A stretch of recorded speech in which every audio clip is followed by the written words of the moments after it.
Good morning, students. In the previous session of metals and nonmetals, we have studied about metalloids and its properties. Now today we are going to discuss a very important topic, that is chemical properties of metals. Now see, the first property is that most metals have 3 or less valence electrons and therefore are likely to lose these electrons in chemical bonds. It is a very important properties of metal, and with the help of this diagram, are you watching this diagram? See here the diagram. With the help of these diagrams you are able to find out the valencies of various metals. इस diagram की मदद से आप valency निकाल सकते हैं. Valency क्या होता है? What is valency? The combining capacity of an element. किसी भी एलिमेंट के कंबाइनिंग कैपेसिटी को कहते हैं वैलेंसी. अब ये डायग्राम बहुत इम्पॉर्टेंट है, क्योंकि आप समझ लीजिए कि अगर आपको वैलेंसी निकालना हो, सपोज़ कीजिए एक एलिमेंट है या एक मेटल है सोडियम, जिसका एटॉमिक नंबर है 11. तो ये देखिए यहाँ पर 4 बने हुए हैं. फर्स्ट शेल उसको कहते हैं के शेल, सेकंड जो है वो है एम, तीसरा एक शेल होता है या जिसको ऑर्बिट कहते हैं साइंस की भाषा में, वो होता है एल, और एक चौथा ऑर्बिट होता है जिसका नाम है एम, के एल एम एन. ये 4 ऑर्बिट होते हैं, के एल एम और एन. अब आप समझ लीजिए कि ये जो फर्स्ट ऑर्बिट है के ऑर्बिट, इसमें केवल 2 इलेक्ट्रॉन्स प्रेजेंट रहते हैं. इलेक्ट्रॉन्स क्या हैं? They are negative charge bodies. तो के वाले कमरे में या ऑर्बिट में या शेल में केवल और केवल 2 इलेक्ट्रॉन्स प्रेजेंट रहते हैं. उसी प्रकार एल वाले में 8, एम में 8 और लास्ट वाला जो एन है उसमें भी 8 इलेक्ट्रॉन मौजूद रहते हैं. मैं फिर से एक बार रिपीट कर रहा हूँ.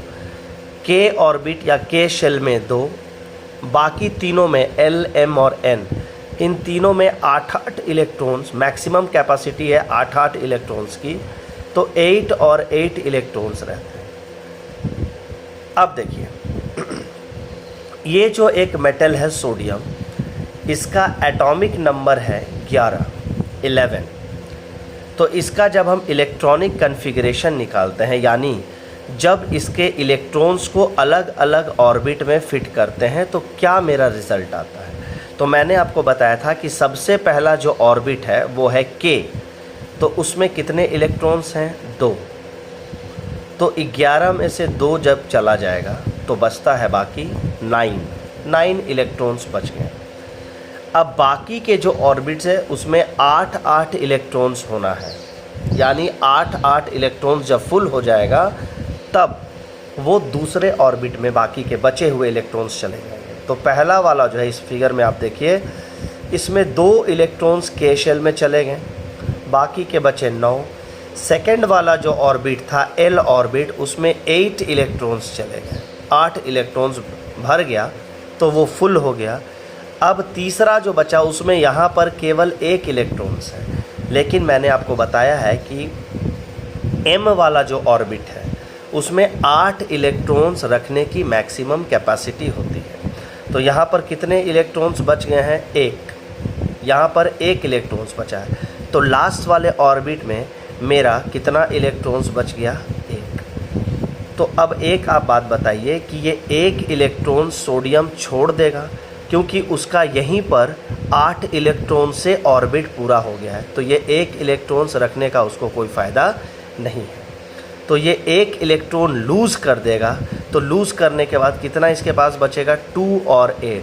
और यही जो 1 है, ये लूज़ करने पर सोडियम पर कौन सा चार्ज आता है? जब कोई भी मेटल इलेक्ट्रॉन्स लूज़ करता है यानी छोड़ देता है, तो उस पर प्लस चार्ज आ जाते हैं.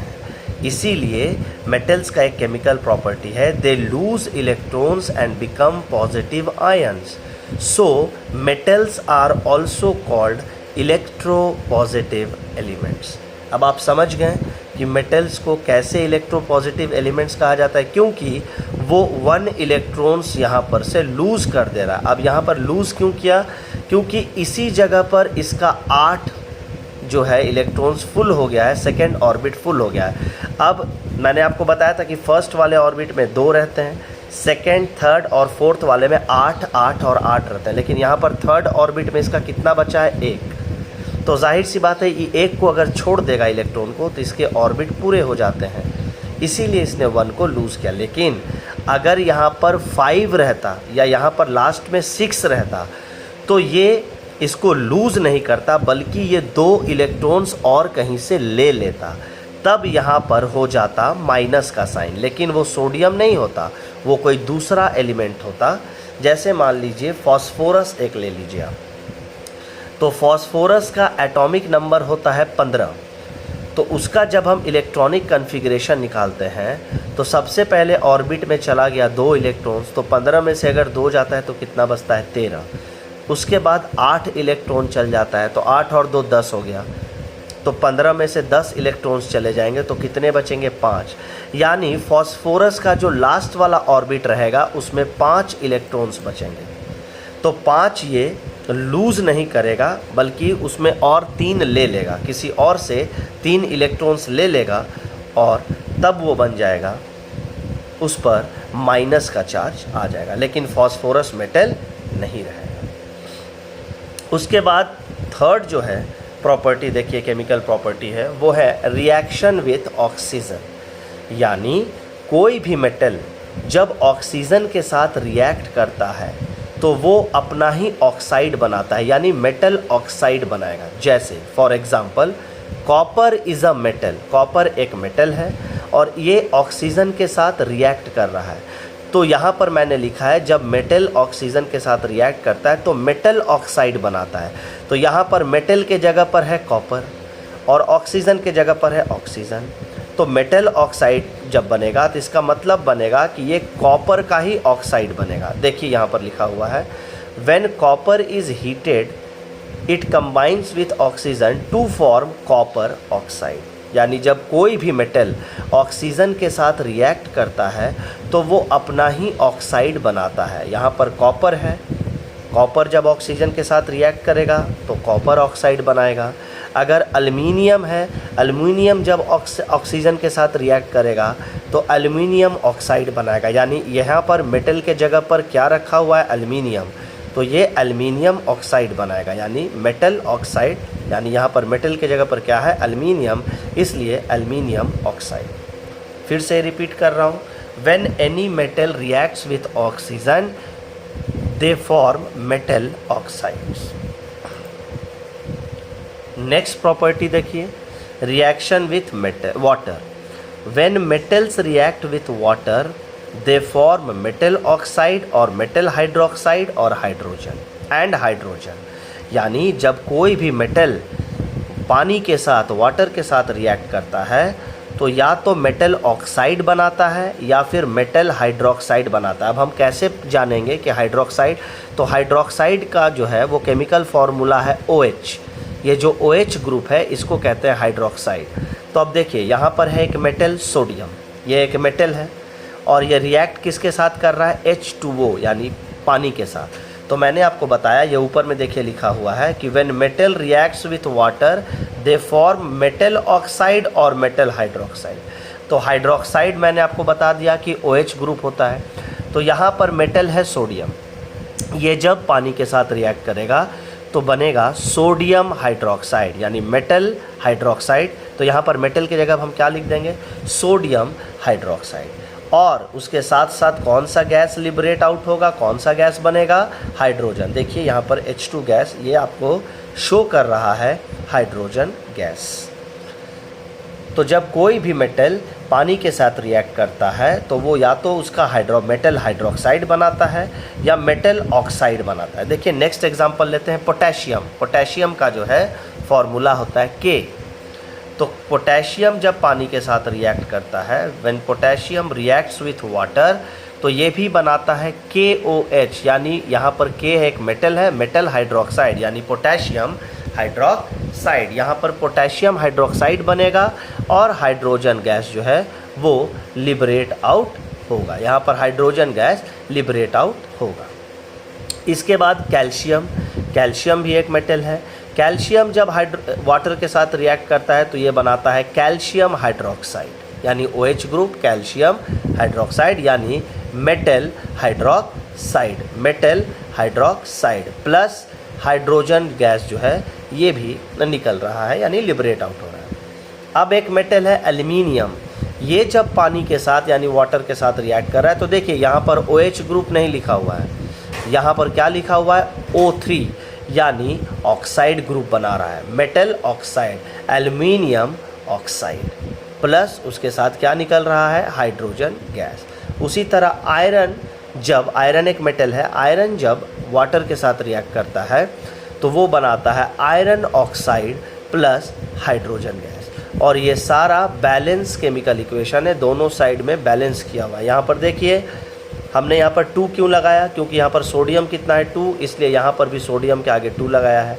यहाँ पर हाइड्रोजन कितना है, यानी 2 और 2 4, यहाँ पर हाइड्रोजन 2 और यहाँ पर हाइड्रोजन जो है ये H, देखिए इसके आगे 2 लगाए, यानी 2 + 2 4, यानी बैलेंस हो गया। ऑक्सीजन कितना है 2, यहाँ पर ऑक्सीजन कितना है, ऑक्सीजन के आगे लगा हुआ है 2, यानी ये सब जो इक्वेशन है केमिकल इक्वेशन वो एक बैलेंस इक्वेशन है। लेफ्ट हैंड साइड वाले को कहते हैं रिएक्टेंट, ये दोनों रिएक्टेंट है, यानी ये दोनों आपस में रिएक्ट कर रहा है। और राइट हैंड वाले को कहते हैं प्रोडक्ट, यानी रिएक्ट करने के बाद जो मेरा आंसर आता है वो है मेरा प्रोडक्ट। नेक्स्ट आप देखिए, जब कोई भी मेटल एसिड के साथ रिएक्ट करता है तो वो सॉल्ट बनाता है और हाइड्रोजन गैस बनाता है। सॉल्ट बनाता है यानी मेटल सॉल्ट बनाता है, अपना ही सॉल्ट बनाएगा और हाइड्रोजन गैस लिबरेट आउट होगा। तो यहाँ पर देखिए मैग्नीशियम एक मेटल है और मैग्नीशियम एक एसिड के साथ रिएक्ट कर रहा है और उस एसिड का नाम है HCl, hydrochloric acid. Magnesium hydrochloric acid के साथ रिएक्ट कर रहा है, लेकिन यहाँ पर केस क्या होना चाहिए कि वो एसिड कैसा होना चाहिए, डाइल्यूट। अब क्लास 7 और 8 में 7 में आपने पढ़ा था एसिड्स जो है 2 तरह के हैं, एक होता है कंसनट्रेटेड जिसको कॉन्क एसिड कहते हैं और एक है डाइल्यूट एसिड। अब इसमें अंतर क्या है, डाइल्यूट एसिड में पानी की मात्रा, वाटर की मात्रा ज़्यादा होती है, एसिड की मात्रा कम होती है। और कंसनट्रेटेड में जो है एसिड की मात्रा ज़्यादा होती है और पानी की मात्रा कम होती है। तो यहाँ पर आप HCl एक एसिड है और मैग्नीशियम एक मेटल है।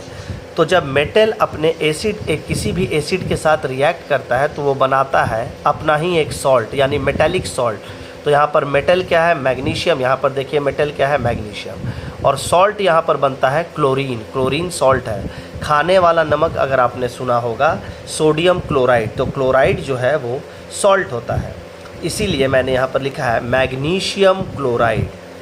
तो क्लोराइड सॉल्ट होता है, मैग्नीशियम एक मेटल है। तो जब कोई भी मेटल किसी भी डाइल्यूट एसिड के साथ रिएक्ट करता है तो अपना ही सॉल्ट बनाएगा और हाइड्रोजन गैस बनाएगा, यानी यहाँ पर मैग्नीशियम है तो मैग्नीशियम क्लोराइड। अगर एल्युमिनियम रिएक्ट कर रहा है HCl के साथ तो एल्युमिनियम क्लोराइड और हाइड्रोजन गैस। अगर यहाँ पर जिंक एक मेटल है वो HCl से रिएक्ट करेगा हाइड्रोक्लोरिक एसिड से तो वो जिंक क्लोराइड बनाएगा प्लस हाइड्रोजन गैस। अगर आयरन है तो आयरन क्लोराइड। तो इस तरह से हम देखते हैं कि when metals react with dilute acid they form salt and hydrogen. Next है reaction of metal with metal salt solution. तो यहाँ पर एक छोटा सा रिएक्शन दिया गया है, डिस्प्लेसमेंट रिएक्शन, जो कि आपको पढ़ना है क्लास 8 में। इसमें आपको बता रहा है a more reactive metal displaces less reactive metal from its salt solution.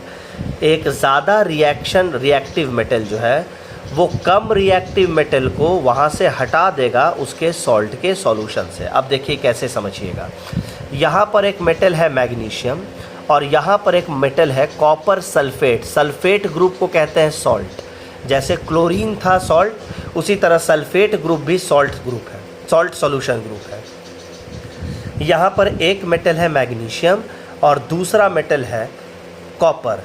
तो आप जानते हैं जब आप आगे में रिएक्टिविटी सीरीज़ पढ़िएगा तो उसमें आपको पता चलेगा कि मैग्नीशियम जो है वो कॉपर से ज़्यादा रिएक्टिव है। Magnesium is more reactive than copper.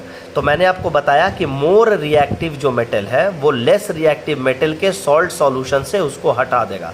तो यहाँ पर देखिए मेरा आंसर क्या आया, रिएक्टेंट जो ये दोनों रिएक्ट किया रिएक्टेंट, तो मेरा प्रोडक्ट क्या बना।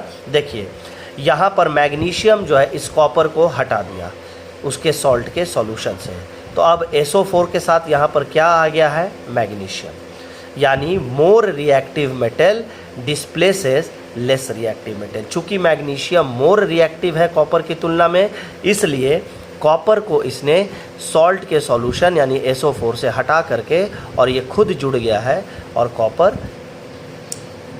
भी बना हुआ है वो हट गया वहाँ से।